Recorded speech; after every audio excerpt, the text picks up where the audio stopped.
Bonsoir à toutes et à tous, mercredi 28 mai, il est l'heure de l'info. Un sentier sensoriel et un parcours bien-être qui ont été pensés et réalisés par les jeunes et les professionnels de l'Adams de Rive-d'Ervoise ont été inaugurés ce vendredi et nous y étions. Ce mardi, la compagnie DADR s'est produite sur la scène de l'ACB de Bar-le-Duc. Ils ont performé leur spectacle Mu, une proposition artistique qui aborde la naissance et la chute des civilisations à travers 2 styles de danse. Ce soir, direction les rivières de Haute-Marne pour une immersion au cœur de la biodiversité. Après des décennies d'absence, le castor d'Europe est de retour et on en parle avec nos invités.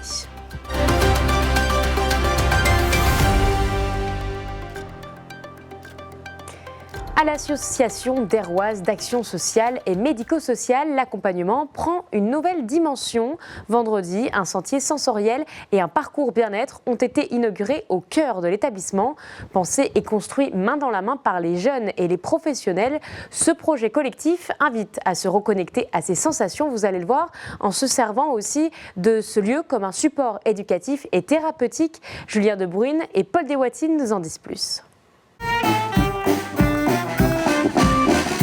Un sentier pour 1000 sensations à vivre.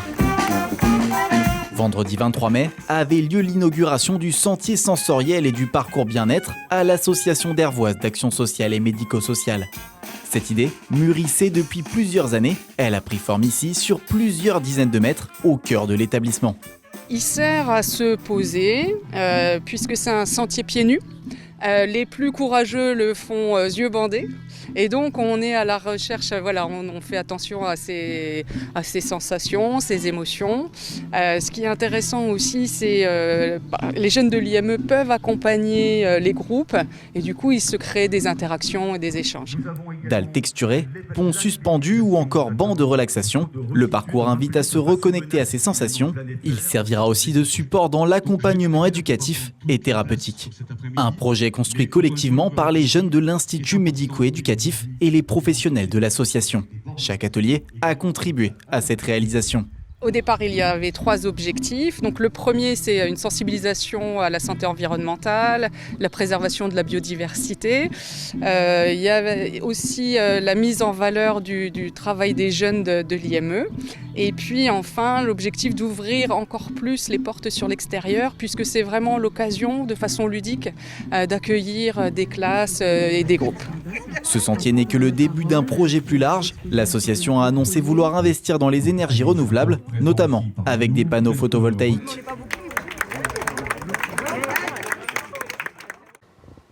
La route nationale 4 sera totalement fermée à la circulation entre Ancerville et Saint-Dizier à partir du 10 juin et jusqu'au 25 juillet. Cette fermeture intervient dans le cadre d'importants travaux de rénovation sur la chaussée destinés à renforcer la sécurité des automobilistes et surtout à améliorer la qualité de la route. Des itinéraires de déviation seront mis en place, mais des ralentissements sont à prévoir, notamment aux heures de pointe. La préfecture appelle à la vigilance et recommande aux automobilistes d'anticiper les déplacements. Tout autre chose désormais, nous allons parler de culture. À Bar-le-Duc, l'ACB Scène Nationale a accueilli ce mardi la compagnie DADR pour la dernière représentation de la saison. Avec le spectacle Mu, les artistes explorent la trajectoire des civilisations à travers un langage corporel mêlant crump et danse contemporaine.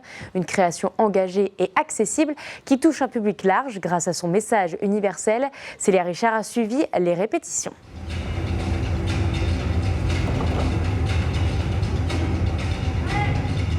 Une intensité hors du commun, une explosivité sans précédent et l'histoire de civilisations qui naissent et qui meurent. Mu, ce caractère issu d'un alphabet millénaire, signifie eau et devient le point de départ de ce spectacle chorégraphique. David Drouard propose une représentation intense et hypnotique où le crump, danse issue des ghettos de Los Angeles dans les années 90 et danse contemporaine, se rencontrent et dialoguent. On a l'impression que c'est donc une danse, donc un cri silencieux, un cri du corps, qui pourrait signifier comme être le premier ou le dernier jour de vie sur Terre, quoi. Une espèce d'urgence et d'authenticité sur l'instant qui, moi, me touchait profondément. Donc il y a quelque chose dans ce mouvement et cette danse qui fait qu'ils ne peuvent pas mentir. On ne peut pas mentir. On se doit d'être pleinement singulier pour pouvoir se révéler. Et c'est une forme de transe aussi qui ne se fait pas par la répétition et qui se fait par justement cette espèce de vérité qui éclate et qui est très encouragée par un collectif.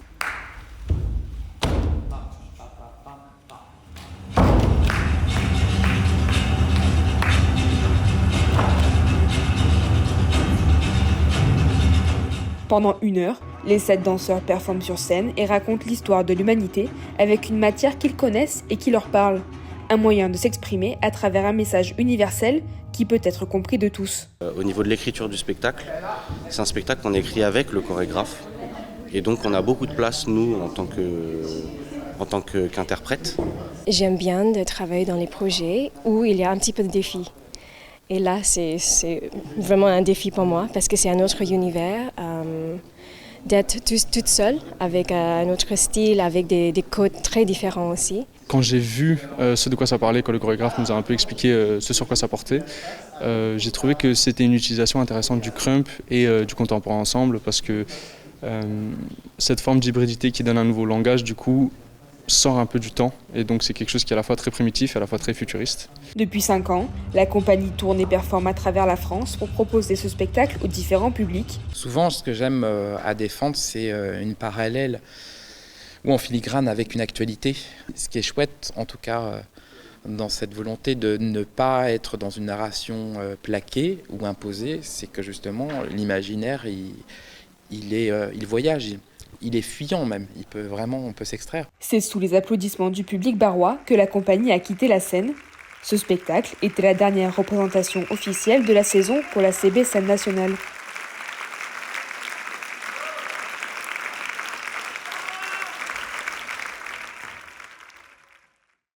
Nous allons plonger au cœur de la nature haut-marnaise à la découverte d'un habitant discret mais fascinant, le castor d'Europe.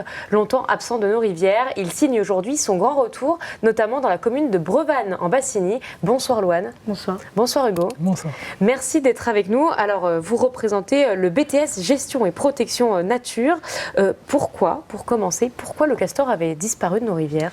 Alors le castor il avait disparu principalement à cause de l'homme, donc au vu de la chasse qu'il y a eu pour sa fourrure et aussi le castoreum. Donc le castoreum c'est une sécrétion qui avait été utilisée surtout en parfumerie et donc c'est à cause de la chasse principalement. Okay. Donc l'espèce a été finalement décimée comme ça. Oui. Et pourquoi il est de retour aujourd'hui finalement ? Alors du coup il est de retour naturellement parce que déjà ce qui est important de savoir c'est qu'il y avait eu des actions de réintroduction qui avaient été testées au lac du Der, donc fin des années 1900.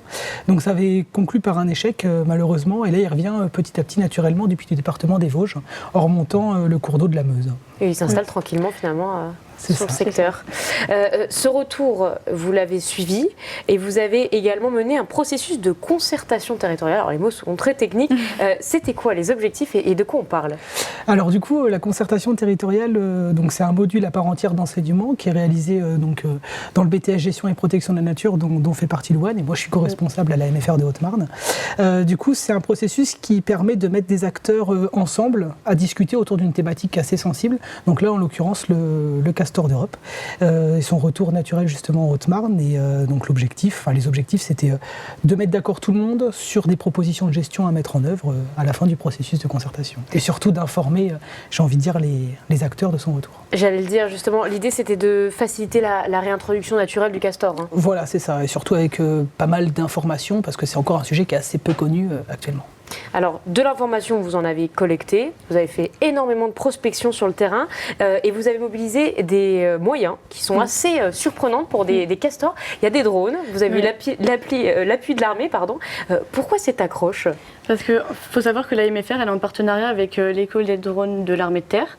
Et donc, du fait de ça, il faut savoir que tout d'abord, on a été donc, sur la zone où on a une supposition du castor. Donc on a repéré les indices de présence et du fait de ça, on a donc contacté l'armée pour utiliser les drones afin de mieux voir, si je peux dire, les indices de présence. Et donc suite à ça, ensuite on a posé des pièges photos et grâce aux pièges photos, on a pu remarquer qu'on avait un retour de 2 individus. On suppose que c'est donc un couple puisque le castor est quand même très territorial. Et donc voilà. On le voit à l'écran justement, ces images, les images du castor que vous avez pu prendre au fur et à mesure. C'est sur combien de temps que ça s'est étalé ce dispositif ? Alors la concertation, donc c'est un dispositif qui est assez long. Voilà. En plus, nous, les étudiants sont principalement en alternance à la maison familiale. Donc ils sont là une semaine à peu près ou deux, toutes les 2 semaines. Donc c'est un dispositif qu'on a commencé au mois de janvier. Donc c'est l'Office français de la biodiversité, la police de l'environnement qui est venu passer commande aux étudiants justement. Et ils ont terminé, j'ai envie de dire, cette semaine avec la réunion de restitution avec l'ensemble des acteurs. Alors voilà tout le rôle que vous avez joué. Je pense qu'au-delà de ça, il y a eu la présence terrain, etc. Concrètement, comment ça s'est passé sur les cours ? Alors du coup, c'est plusieurs étapes assez longues et ça a demandé un gros travail aux étudiants qu'ils ont réalisé avec brio. Donc ils ont réalisé justement ce qu'on appelle des entretiens. Donc bien évidemment, après c'est documenté sur la façon dont vit l'espèce, etc. Ils ont été menés des entretiens semi-directifs avec différents acteurs. Donc on a eu la direction départementale des territoires de la Haute-Marne, par exemple, l'association des piégeurs, le conservatoire d'espaces naturels. Ils ont également réalisé des enquêtes publiques avec les habitants de la commune pour justement toujours sensibiliser sur ce retour naturel du castor. L'idée, c'était d'avoir un panel d'acteurs autour de ce retour. C'est ça, exactement. Justement, des acteurs, vous en avez eu un paquet, si on peut le dire comme ça, des agriculteurs, des forestiers aussi, vous l'avez dit, OFB, des associations. Comment ils ont pris ce retour ? Est-ce qu'il y a eu des craintes autour de ce retour ? Oui, il y a eu quand même des craintes. On a eu plusieurs avis différents, je dirais. Mais après, oui, les craintes, c'est quand même plus vers les agriculteurs. Après, malheureusement, on n'a pas pu le rencontrer. Voilà, on n'a pas pu rencontrer l'agriculteur pour faute de technique. Voilà, oui, il lui arrivait une petite bricole. Mais la principale inquiétude de la population et aussi des acteurs, c'est que il y a beaucoup de confusion avec le ragondin, surtout avec les dégâts qu'il peut causer sur les étangs, avec les fondements des berges, etc. C'est des dégâts que pose absolument pas le castor. Le castor n'a aucun impact sur l'agriculture, contrairement au ragondin, par exemple. Les seuls dégâts qu'il pourrait poser, justement, c'est ce qu'on disait, parce que c'est une espèce ingénieure, c'est-à-dire une espèce parapluie qui va fabriquer justement d'autres milieux naturels en construisant des barrages, par exemple, qui vont faire monter le niveau de l'eau.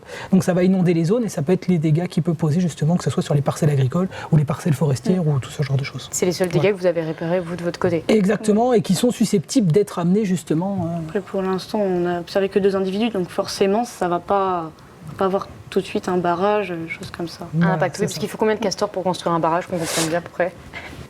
Vas-y.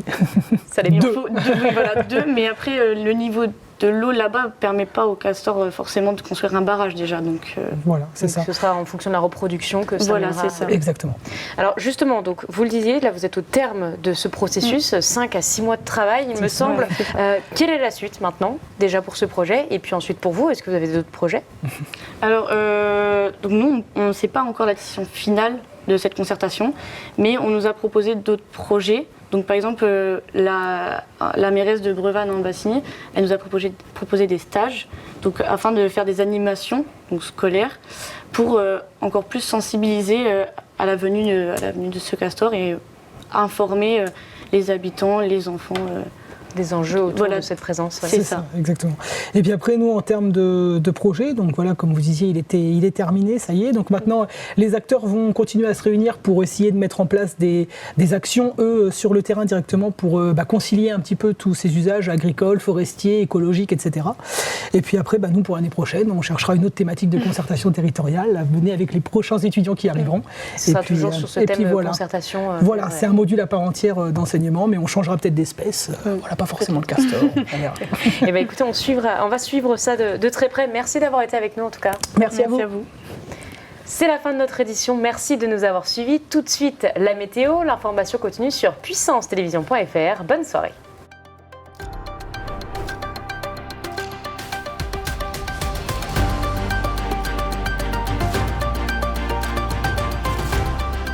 Toute l'actualité en continu à retrouver sur notre site internet et notre application mobile.